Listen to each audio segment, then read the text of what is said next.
So, ayan dito guys, naghahati-hati sila. May bata na tumutulong. So, yung because the doctor said I can already go. I can already do exercise. You don't need to rest anymore.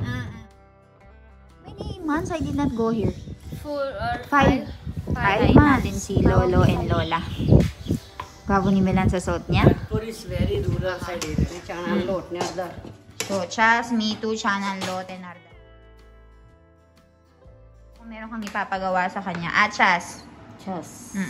Kaya kung meron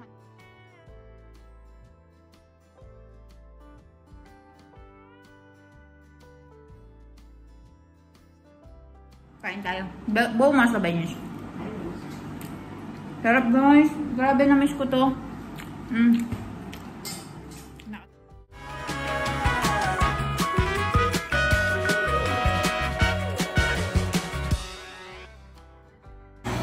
Andito tayo ngayon sa tindahan ni Nilesh Mama guys. Ayan, we'll be meeting Nilesh Mama here. Mama, Kemcho! Yes, maja. So ayan, pasok tayo sa loob. Ang dami niyang tinda. Let's go here. I think dito meron silang may gumagawa ng banana chips dito. Tignan natin. Sobrang dami nilang ginagawa. Kyuche! Ayan, kilala ko yung mga to.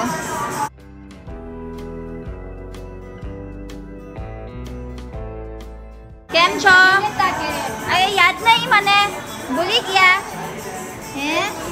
Bulik ya. Euche.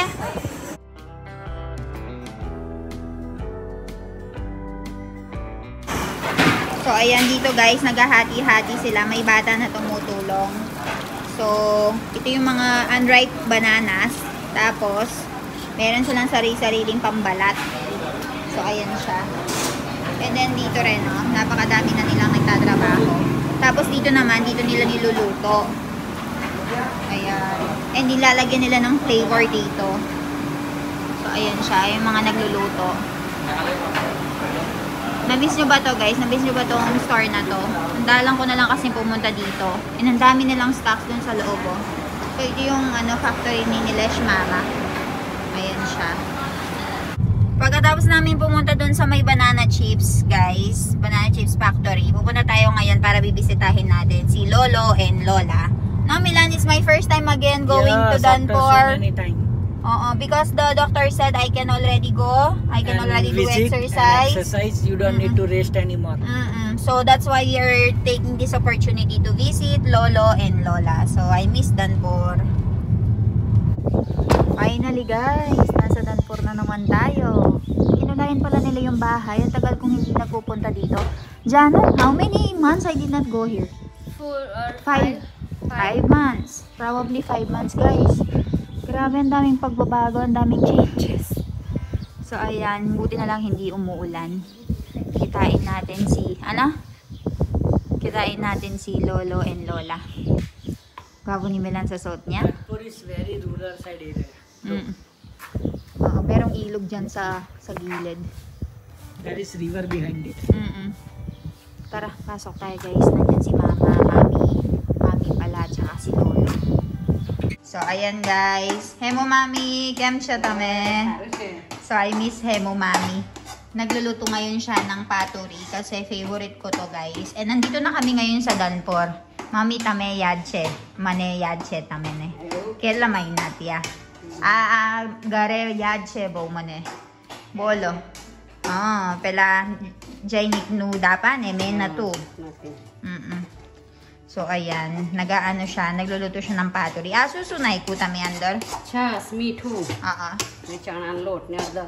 So, Chas, me too, Channel Lot, and Ardar. Yun daw yung mga nilagay niya dyan. And, Hemo Mami makes very good paturi, guys. Bow saras paturi banawas, Mami. So, ayan, tignan natin kung paano niya gagawin to. Ang ginagawa niya is linuluto niya. Kila minutes sa ikwano, matlab. 10 minutes. So, kailangan niyang lutuin daw to ng 10 minutes. Tapos, kapag medyo naging ano na siya, naging okay na yung mixture, tsaka niya bibilog-bilugin. Papakita ko sa inyo yung buong process. Okay, teal na ako ano. Teal. Para hindi dumikit, naglagay si mami ng oil. O yan, di ba guys? Tapos i-spread niyang ganyan. Tapos hahayaan niya lang na lumamig. I think yun yung ginagawa niya. Diba?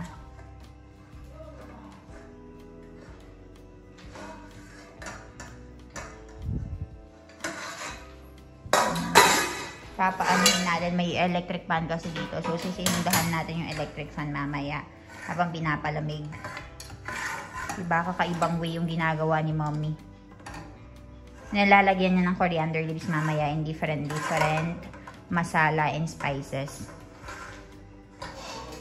Karo. Unboxan natin yung electric fan. Kaya ilalagay sa ilalim guys. Para maano siya. Lumamig.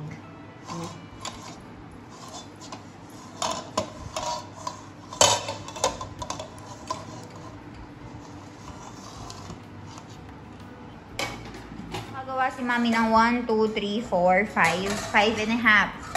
So, ang dami niyang nagawang pottery. Hindi kasi gumagawa si mami sa bahay ng ganito. So, sa Danfor ko lang nakakain. And magaling si Hemo mami sa paggawa ng pottery. Kaya, napakabilis talaga niya. Karuan no mami. Pacha? Pacho. Pacha ba na ano? Ako approachin. Ele pacho. So, gagawa daw siya ulit. O, ito yung tinatawag nilang chanan lot, guys. Para makita niyo yung buong process. Gino eh. Oo. Chale, pan serjaro siya. Okay. Bajjano siya, bajjano. So, medyo ano daw yung nagawa niya. Medyo mataba daw yung nagawa niya. So, dadagdagan niya daw. Gawa daw siya ulit. So, dito niya gagawin yung mixture. Mabilis talaga siyang kumilos, guys. Kaya kung meron kang ipapagawa sa kanya. Chas. Chas. Kaya kung meron kang ipapagawa sa kanya talaga, ay mabilisan niya lang matatapos. Wonder Woman. Kami, fat kam karaselle. Indo, pani, tubig, water. And then, hahaluin niya yan, I think. Okay, lalagyan niya ng masala. Ardor. Color mate, siya gali, ardor. Ano yan, namak.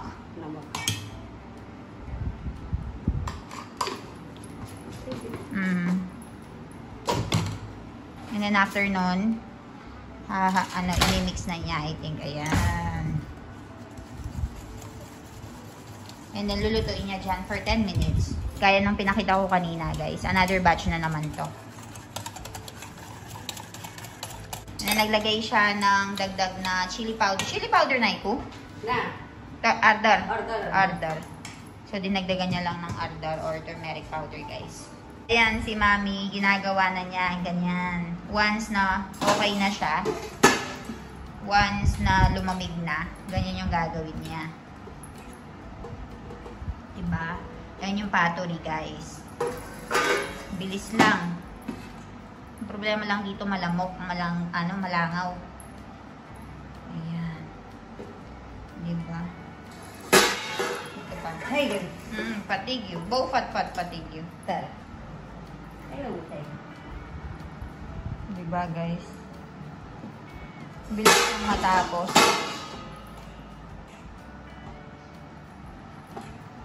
મિલન ને પૂછજો ને જમવાનું એ તો પછી પાણી લેતો જ આવે પછી અહીં આવે એમ Harap po siya, guys. Panipuri બનાવવાની ને Paano? Panipuri Harap. Pinapakain kami ni mami dito sa bahay nila. Pero nag-aalam Ano, kami guys? kasi... After nun, guys, pwede na natin siyang hati-hatiin ng ganito. તગેલ લઈ જઈશ પાટોળી Na, kasunay. Kali ખાવાનું છે. Chakવાનું. ચાખવાનું બતાવી લઈ જજો Yan o, grabe.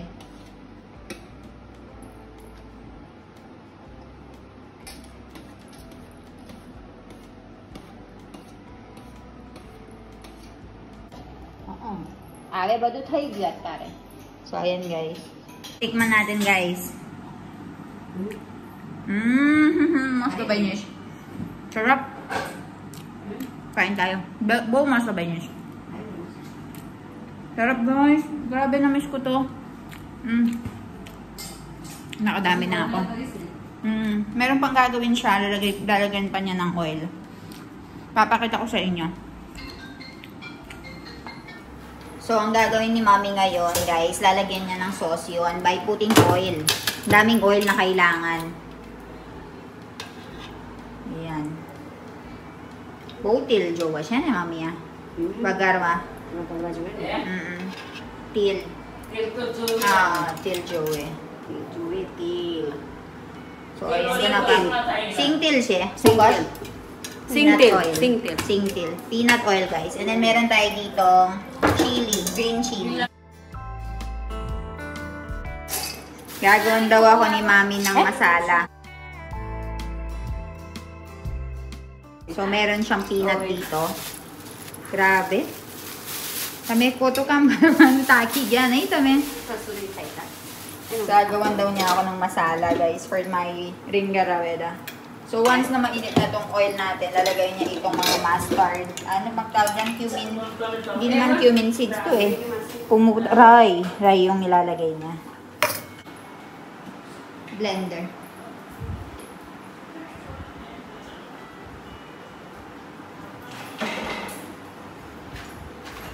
બસ થઈ ગયું એક જ વાર ઓહો હારું કહેવાય મિક્સર નવું છે ને એટલે ફટફટ થઈ ગયું એટલે ફટફટ થઈ ગયું. Ilalagay natin itong roy. Royo. So pumuputok-putok yan, guys. So kailangan natin na lumayo kasi baka matalsikan tayo. And then nalagay niya yung green chili.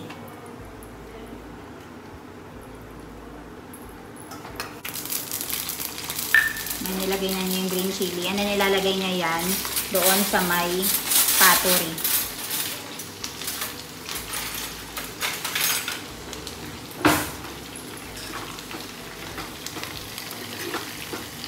Kailangan mo muna lutuin ng konti yung green chili, guys, para maglasa siya. And hindi rin pinakarami ni Mommy yung green chili kasi ayaw ko nga ng sobrang maanghang. So, proper amount lang yung nilagay niya. After nun, ilalagay na niyo doon sa may pottery. તીખા મરચા છે તીખા. Ika man. Green chili. Spicy green chili. And then, ilalagay na natin doon sa may pottery. Yan. Kakain din daw kasi si Lolo, kaya nagluto din si Mommy. And then, yung iba daw dadalhin ko sa bahay kasi favorite ko nga yan na niluluto niya sa akin. Yan. Tignan. Ay, nahalo niya ng maayos para ma-distribute evenly yung oil. Gagawan tayo ng masala ni Mommy daw. So, meron siyang peanut. Tapos, meron siyang turmeric powder. And ito, chili powder. Ito, cumin powder to, guys. Garam masala dyan? ગરમ મસાલો. Garam masala pala yan. ધાણા જીરું. Cumin powder. And then, itong chili powder. Then, mix niya lang.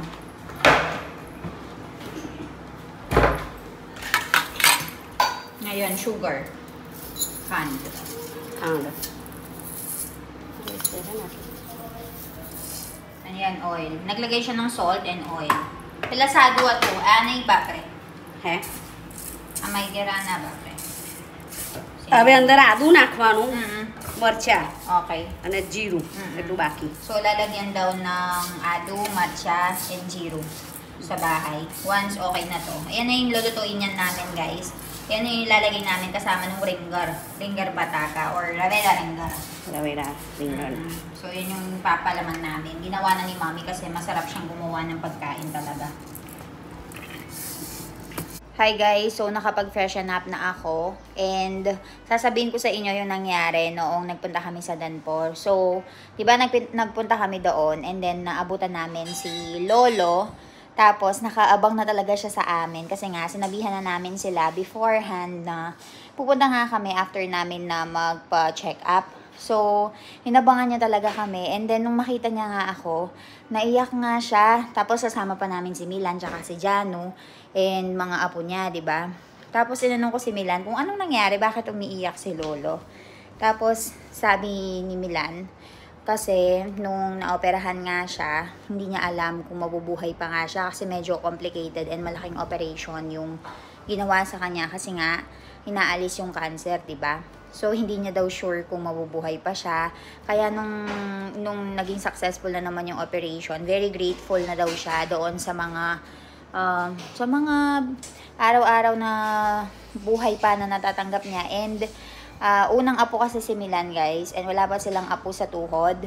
So, yung magiging apo niya sa tuhod is yung dinadala ko ngayon. Kaya excited na rin siya, lalo na nung sinabi namin na within this month, lalabas na nga yung apo niya. Kaya, naiyak talaga siya and very excited. Tapos, kahit hindi siya nakakapagsalita, talagang pinapaasikaso niya kami kay Hemo Mami. Sabi niya, painumin mo sila ng chai. Kahit nagsa-sign language lang siya, talagang mafe-feel mo yung care niya sa amin. So, sobrang tuwang-tuwa talaga siya. Nagkwentuhan lang kami. Tapos, nagpa-check up din kasi si Lola sa Varodra noon. Kaya, hinintay pa namin siya hanggang gumabi. Tapos, kumain lang kami doon ng panipuri, yung niluto ni Hemo Mami. And then, nung pagkaalis namin, natatawa nga kami kasi pagkaalis namin, sobra daw yung iyak ni Lolo kasi nung nandun kami, tumatawa talaga siya, nakikipagkwentuhan, kahit na hindi siya nakakapagsalita, nag-e-effort pa rin talaga siya na mag-sign language. Kahit na hindi siya nakakapagsalita kung anong gusto niyang sabihin. Tapos, ini-interpret na lang namin. So nag-call nga si Hemo Mami sa amin. Sabi niya, anong umalis kayo, umiyak si Lolo nyo. Ganyan, bumisita daw kayo palagi. Ganyan yung sabi. Kaya pinag-iisipan namin kung kailan kami ulit bibisita. Siyempre, hindi naman din ako pwedeng bumisita palagi doon. Kasi nga, medyo may kalayuan din. Tapos, hindi ko nga sure kung kailan nga ako mananganak o baka naman manganak ako doon kapag mismong nandun kami doon sa bahay. So, nililimit lang din namin yung pag-alis-alis para walang maging problema nga. And kung sakali man na madatnan na ako and manganak na ako, may contractions na, mas maganda ako nasa bahay para ready yung mga tao dito. Naka-ready na rin yung mga gamit and all. Tapos, diretso na lang kami. O kung nagpunta kami ng Danport, tapos bigla akong manganak, di medyo magtatagal pa. Sobrang dami namin i-istorbohin na tao. So, ayun guys. Yun lang yung kwento. Yun lang yung update. Alam nyo, kapag kasundo nyo yung mga in-laws nyo, it's a blessing. Kasi walang masyado magiging problema sa buhay nyo dito sa India. Pero pag kasundo nyo rin yung mga kamag-anak ng asawa nyo, ay nako, wala. Sobrang saya kasi makaka-jive ka, makakapag-banding ka sa kanila. And then, maiintindihan mo talaga lalo yung kultura kasi kahit na iwanan kang mag-isa dun sa bahay nila, na ikaw lang mag-isa, na wala yung mga family ni Milan or wala si Milan, makaka-survive ka and makaka-connect ka sa kanila. So, ayun lang guys. Thank you all for watching. Balitaan ko kayo sa mga kaganapan sa mga susunod na araw. Hoy! Mag-subscribe ka? Wag puro nood!